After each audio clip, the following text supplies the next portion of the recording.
यार अपने घर पर ये टिम्बरीज का पूरा फुल फॉर्म ही रेजिडेंशियल स्कूल्स का है। बच्चे वहाँ रहते थे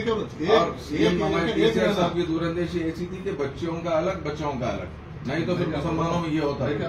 रिहाइश के लिए भी है। टेम्परेज कहीं भी रहता रिहाइश के साथ ही से वो, तो उसके लिए हम एक जगह कर रहे थे। मैं क्या बोलूँ, क्लब के सिस्को एक जगह पे नहीं होता ना, क्लब कर रहे थे एक जगह पे तो क्योंकि वो सेंटर पॉइंट है शमशाबाद, आपको रंगारेड्डी क्या हैदराबाद के सब जितने लोग हैं वहाँ पे सब। मैं क्या आप समझ रहे हैं, हर स्कूल हमारे को ऐसा बोले तो उसके ऊपर सीओ का क्या किसका क्या क्या रोल था वो भी इंक्वायरी के लिए जाओ। अब रहा मसला ऐसे इस चीजों में चलेगा तो बहुत सारी चीजें, जैसे मिसाल के तौर पर 56 टर्मिनल एयरपोर्ट के पास अपन टेम्बरेज को दिए वो आपके चेयरमैनशिप में हुआ। बिल्कुल तो बोलने गए तो बहुत सारी चीजें हैं, अपन उसके ऊपर नहीं जाएंगे, इसको हल करेंगे। बिल्कुल उसकी नुमाइंदगी करे वहाँ जाकर 1200 करोड़ की प्रॉपर्टी, हम वक्त की किराया बढ़ाने का हमारा इंटेंशन है। 1200 करोड़ की प्रॉपर्टी में 1 एकड़ के लिए आप 20 करोड़ से 30 करोड़ रुपए एकड़ मामरीपल्ली में जमीन है, सुने बामरीपल्ली में। तो इसमें क्या है मालूम है, उस टाइम पे आप लोग कैसा डिसीजन लिए, आपको क्या प्रेशर था मैं नहीं जानता हूँ, लेकिन डिसीजन आप लोग लिए 10,000 रुपए एकड़ पर एनम बोल के लिए 1200 से 1400 करोड़ की प्रॉपर्टी।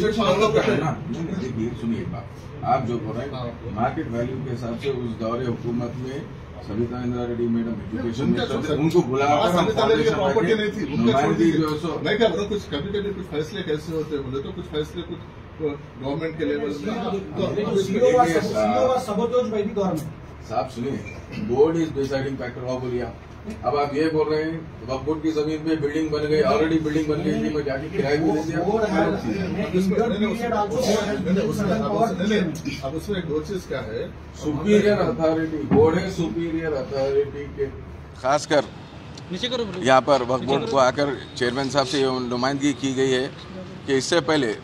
प्रीवियस गवर्नमेंट हमारे केसीआर साहब की गवर्नमेंट में केसीआर साहब ने 125 एकड़ जो कब्रिस्तानों के लिए ज़मीन अलाट की गई थी उसकी जो सो टोटल डिमार्कर का लैंड हम यहाँ पर जियो निकाल कर जो सो हम ज़मीन यहाँ दिए थे। अकबरुद्दीन अवैसी साहब की नुमाइंदगी पे ये काम हुआ था, जिसमें हम खासकर जितने टीआरएस का माइनॉरिटी सेल है ये चीज़ चेयरमैन साहब को बोलने आए हैं कि जल्द से जल्द वो अलाट करिए लैंड। जितने भी हमारे पास जितने भी फिरके है, जैसा कि जमात तबलीगी जमात के शिया भाइयों के लिए, इवन खोजा मुस्लिम्स के लिए भी और भोरे भाइयों के लिए जगह अलाट की गई थी, उसकी आप जल्द से जल्द अलाट कर सब कुछ 6 एकड़ या 5 एकड़ के हिसाब से दिया गया था, जियो है उसका। और ख़ासकर बिल्कुल जो बाजू की प्रॉपर्टी है केसीआर साहब ने उसके लिए 20 करोड़ रुपये दिए थे, जो बिल्कुल हजौस के बाजू की प्रॉपर्टी है, जो गुज़िस्ता में हमेशा हमारे जितने भी तंजीम थे वक्फ प्रोटेक्शन सेल कर आया जाया करते थे, वो दिखाकर प्रॉपर्टी को दिखाकर ये बताते थे कि इसकी नुमाइंदगी करना है, इसके ऊपर काम करना है। जबकि मैं ये चाह रहा हूँ गवर्नमेंट से कि 20 करोड़ रुपये जब सैंक्शन हुआ है तो 6 महीने में एक काम भी क्यों नहीं हुआ। और ख़ासकर अनिसुल गुरबा का जो इशू चल रहा है, मैं उसके ताल्लुक से भी आपको ये बता देना चाहता हूँ कि जो एग्रीमेंट हुआ है वो टोटल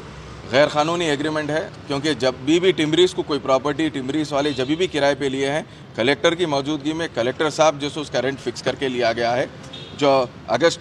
1 तारीख को जो इसका एग्रीमेंट हम अभी मालूम कर मैं देखा हूँ तो बिल्कुल गैर कानूनी है, क्योंकि जो भी एग्रीमेंट है जिस किसी को भी किराए पे देना है वक्फ बोर्ड की जानिब से बोर्ड डिसाइड कर बोर्ड मेंबर मीटिंग में डिसाइड कर किराए पे दिया जाता है। और जितने भी वक्त की प्रॉपर्टीज़ छोड़कर भी अगर गवर्नमेंट प्राइवेट प्रॉपर्टीज़ भी अगर टिम्बरीज किसी से ली है तो मैं डीएमओ साहब से आरटीआई डालकर भी निकाल के चेक करें, हम मालूम करें हैं ये 20 से 25 रुपये स्क्वायर फीट के हिसाब से दिया गया है। मैं हुकूमत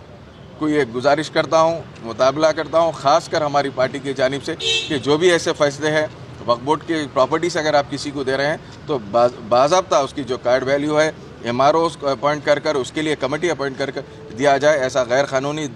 नहीं दे, क्योंकि ये हमारी ऐसी प्रॉपर्टी है जो हमारे नस्लों से हमारे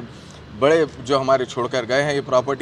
प्रॉपर्टी हर मुसलमान का एक फ़रीज़ा, हकीकी फ़रीज़ा ये है कि ये प्रॉपर्टीज़ बचाए और ऐसी चीज़ों में आगे बढ़कर आए। भला ही TRS बोल के नहीं, कोई भी जमात ऐसी ना हो कि ये वक्त की प्रॉपर्टी बचाने के लिए वो लोग आगे बढ़े।